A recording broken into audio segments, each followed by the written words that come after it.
राधे कृष्ण आप सभी को। बस अब कार्तिक का महीना समाप्त होने वाला है। जल्दी ही कार्तिक पूर्णिमा आने वाली है, जिस दिन हम सभी को अपने लिए हुए कार्तिक नियमों का उद्यापन करना होता है। तो आज इसी के बारे में डिटेल में चर्चा करने वाले हैं। चलिए वीडियो को शुरू करते हैं। कार्तिक पूर्णिमा पर व्रत रखने का नियम होता है। कार्तिक पूर्णिमा पर व्रत रखा जाता है। अगर आपने कार्तिक महीने में कुछ भी नहीं किया है, कोई नियम नहीं लिए हैं, भीष्म पंचक भी नहीं किया, 3 दिन के जो नियम होते हैं वो भी नहीं किए, तो केवल आप कार्तिक पूर्णिमा का व्रत भी रख सकते हैं। ये भी बहुत अच्छा होता है। इस दिन व्रत रखने से हमें भगवान विष्णु के साथ साथ भगवान शिव के पुत्र कार्तिकेय जी का भी आशीर्वाद मिलता है।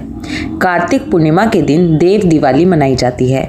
कार्तिक पूर्णिमा के दिन को ही त्रिपुर पूर्णिमा के नाम से भी जाना जाता है। कार्तिक पूर्णिमा के दिन गंगा स्नान का बहुत अधिक महत्व होता है, इसीलिए इस दिन को गंगा स्नान के नाम से भी जाना जाता है। कार्तिक पूर्णिमा पर दान का भी विशेष महत्व है। इस दिन दान जरूर करना चाहिए। कार्तिक पूर्णिमा पर दान करने से अगर कुंडली में शनि दोष होता है तो वो भी ठीक हो जाता है। और कार्तिक पूर्णिमा के दिन गंगा स्नान और दान करने से पितरों को भी शांति मिलती है। इससे हमें पता चलता है कि कार्तिक पूर्णिमा का दिन कितना विशेष है। इसीलिए अगर आपने कुछ भी नहीं किया है तो भी आप कार्तिक पूर्णिमा वाले दिन स्नान कीजिए, दान दीजिए और व्रत रखिए। ये भी बहुत अच्छा है। चलिए अब बात करते हैं कार्तिक महीने में उद्यापन की। कार्तिक पूर्णिमा वाले दिन हमें जो उद्यापन करना है उसकी। कार्तिक का उद्यापन हम किस तरह से करते हैं? देखिए, कार्तिक का उद्यापन चाहे हमने कार्तिक के महीने में किसी भी तरह का नियम लिया है, चाहे हमने पूरे महीने कार्तिक स्नान किया है, या तो हमने पूरे कार्तिक के महीने व्रत किया है, या तो हमने पूरे चतुर्मास का नियम लिया है, या तो हमने भीष्म पंचक व्रत किए हैं, या फिर कोई भी छोटे से छोटा नियम हमने कार्तिक के महीने में किया है। ये सोचकर अगर हमने कुछ भी किया है कि हम कार्तिक का महीना चल रहा है इसलिए ये कार्य कर रहे हैं, तो भी हर किसी को कार्तिक पूर्णिमा वाले दिन उद्यापन करना ही चाहिए, क्योंकि हमारा कोई भी किया हुआ नियम जब भी सफल होता है जब हम उद्यापन करते हैं। सबसे सिंपल उद्यापन ये होता है कि आप कार्तिक पूर्णिमा वाले दिन ब्राह्मण ब्राह्मणी को जोड़े से जिमाएं। ब्राह्मण और ब्राह्मणी को घर बुलाएं और उन्हें खाना खिलाएं। अगर आपने किसी भी तरह का नियम लिया है तो ये उसका उद्यापन हो जाता है। खाना खिलाने के साथ साथ दक्षिणा ज़रूर दें। दान करने में जो भी आप ब्राह्मण ब्राह्मणी को दे सकते हैं अपनी श्रद्धा और सामर्थ्य के अनुसार वो दें। याद रखें, इस दिन ब्राह्मण को खीर खिलाना बहुत अच्छा होता है, चावल का दान करना बहुत अच्छा होता है। तो इसलिए इस दिन ब्राह्मण को खाना बनाकर खिलाएं। कोशिश करें कि आप इस दिन सूखा सामान ना दें, खाना ही खिलाएं। अगर घर बुलाकर नहीं खिला सकते तो मंदिर में भिजवा दें, लेकिन इस दिन खीर ज़रूर बनाएं और ब्राह्मण ब्राह्मणी के लिए खाना ज़रूर भिजवाएं। ये तो उन सभी के लिए हो गया जिन्होंने किसी भी तरह का नियम लिया है और वो इस तरह से उद्यापन कर सकते हैं।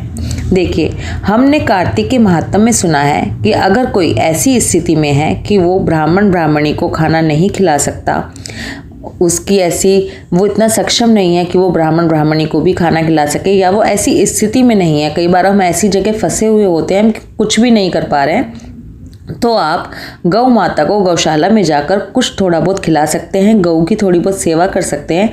वो भी हमारा कार्तिक का उद्यापन माना जाता है।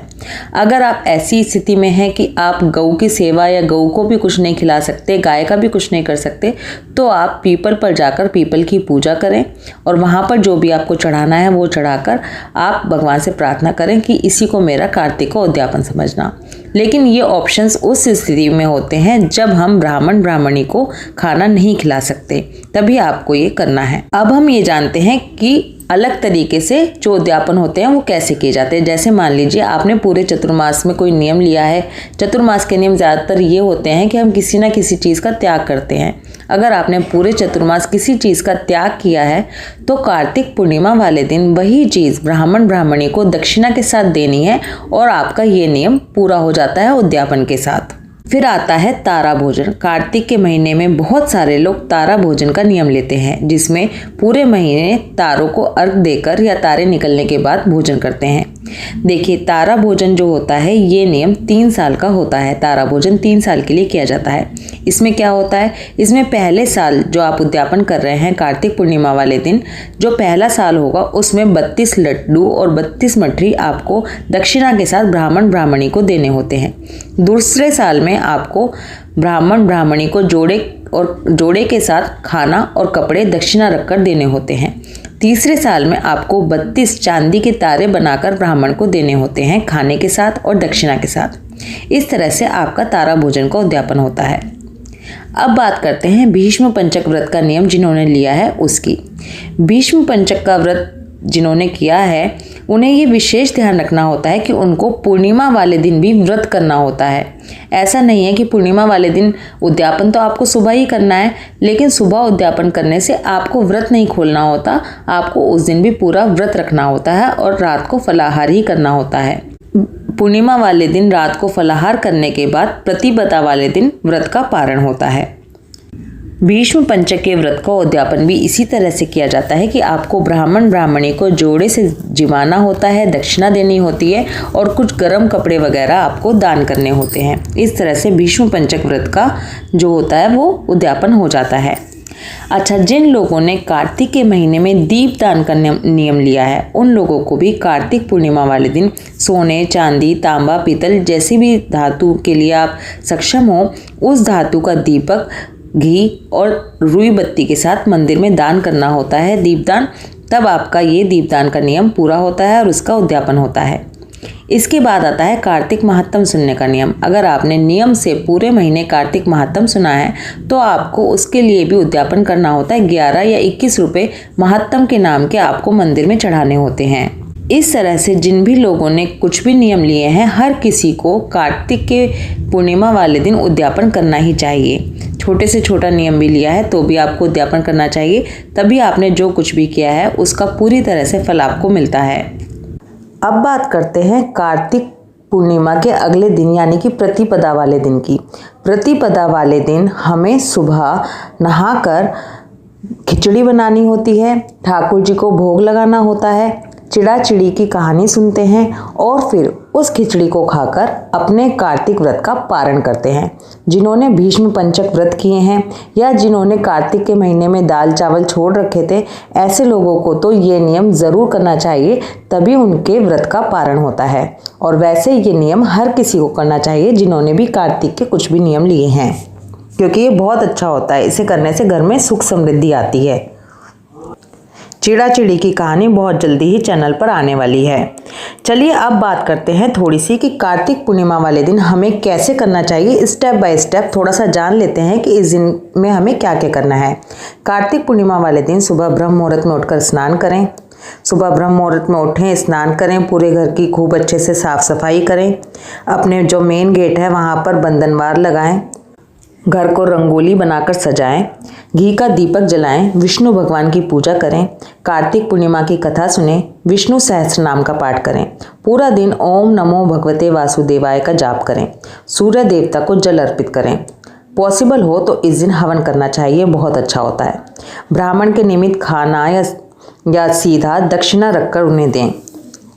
साथ में खड़ाऊ, चप्पल, जूते, कंबल, गर्म कपड़े, शॉल, खाने की चीज़ें, तिल की रेवड़ी, मूंगफली, जो भी आप दान में दे सकें वो साथ में दीजिए। इस दिन ध्यान रखें कि चावल का दान बहुत खास होता है, इसलिए चावल का दान ज़रूर करें। ब्राह्मण को खीर बनाकर खिलाना बहुत अच्छा होता है। इस दिन 35 लड्डू और 35 मठरी का दान करने के लिए बताया जाता है। ये 35 लड्डू और 35 मठरी दक्षिणा रखकर हमें ब्राह्मण को देनी होती हैं। अगर कर सके तो बहुत अच्छा है। शाम के समय देव दिवाली मनाएं, घर को दीपक से सजाएं, तुलसा जी के पास भी दीप जरूर प्रज्वलित करें। खुले आकाश में पीपल के नीचे, तुलसा जी के पास, भगवान विष्णु के मंदिर में, वट वृक्ष के पास, शिव मंदिर में दीपक जरूर लगाएं। जिस तरह से हम जानते ही हैं कि कार्तिक के महीने में दीपदान का कितना अधिक महत्व है, इसलिए जहाँ जहाँ भी हम दीप लगा सकें ज़रूर लगाएं। क्योंकि ये देव दिवाली है, इसलिए दीप जलाकर ज़रूर देव दिवाली मनाएं। शाम के समय सत्यनारायण भगवान की कथा करें, चंद्रमा को अर्घ देकर अपना व्रत खोलें। तो ये थी कार्तिक पूर्णिमा से लेकर फुल डिटेल में जानकारी। आई होप इस वीडियो को देखकर आपका हर तरह का कन्फ्यूज़न दूर हो जाएगा। किसी भी तरह का कन्फ्यूज़न हो तो कमेंट करके ज़रूर पूछें। वीडियो अच्छी लगे तो वीडियो को लाइक करें। अगर वीडियो थोड़ी सी भी इंफॉर्मेटिव लगे तो अपने फैमिली और फ्रेंड्स के साथ शेयर ज़रूर करें। राधे कृष्णा।